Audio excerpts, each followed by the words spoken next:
In today's video, I'm going to show you how to make a collage in Photoshop step by step, even if you've never built a layout like this before. This is a super useful technique for social media posts, mood boards, portfolio layouts, photo grids, and clean creative designs. And the best part is that once you learn the process, you can reuse it over and over again for different projects. If this tutorial helps you out, make sure to hit like and subscribe for more Photoshop tips, tutorials, and creative workflows. Alright, let's jump right in.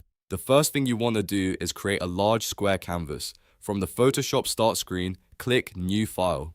For this kind of collage, a square format works best because it gives you a balanced layout and makes everything easier to align. Set both the width and the height to 5000 pixels by 5000 pixels and make sure the background is set to white. Once that is ready, click Create.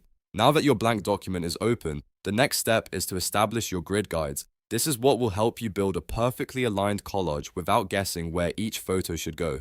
Go up to View, then Guides, and choose New Guide Layout. In the Setup window, turn on both columns and rows and turn off the margin option. For a clean, even grid, set the number of columns to 3 and the number of rows to 3. Then set the gutter to 100 pixels for both columns and rows. That gutter space is what creates the nice white spacing between your images. Once everything looks right, click OK. At this point, you should have a clear guide layout on your canvas. Now it's time to make sure snapping is enabled, because snapping is what helps your shapes and frames lock perfectly into place.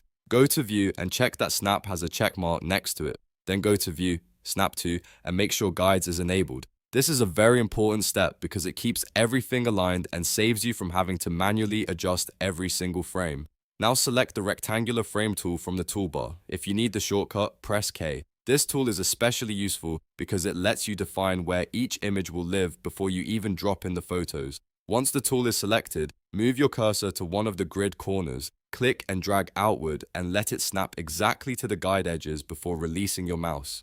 You want the frame to fit neatly inside the grid EL. Repeat the same process for the remaining squares until your entire grid layout is filled with empty frames. Now comes the fun part, which is adding your photos. Open your File Explorer or Finder window alongside Photoshop so you can see your image files at the same time. Then click on a photo you want to use, drag it directly over one of the empty frames and drop it in place. Photoshop will automatically fit the image into that container. This makes collage building fast, easy, and much cleaner than manually placing every photo from scratch.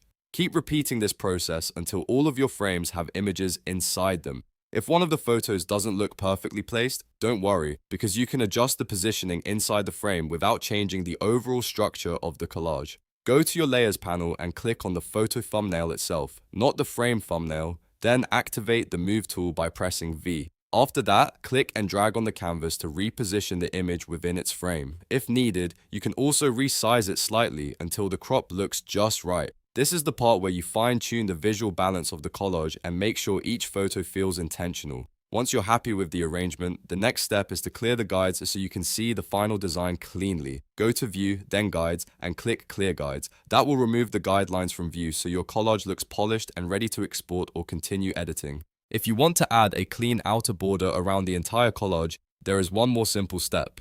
Go to Image, then Canvas Size. In the dialog box, make sure Relative is checked and the unit is set to pixels. Add 200 pixels to both the width and the height. Then make sure the anchor point is centered so the border expands evenly on all sides. Set the canvas extension color to white and click OK. This gives your collage a more finished framed look and helps it stand out nicely on the page. And that's it. You now know how to make a collage in Photoshop using a clean grid system, photo frames, drag and drop placement, photo adjustments, and a final border for a professional finish. This method is simple, flexible, and perfect for creating stylish image layouts fast. If this tutorial helped you, don't forget to like the video, subscribe to the channel, and turn on notifications so you never miss the next Photoshop guide. Thanks for watching, and I'll see you in the next one.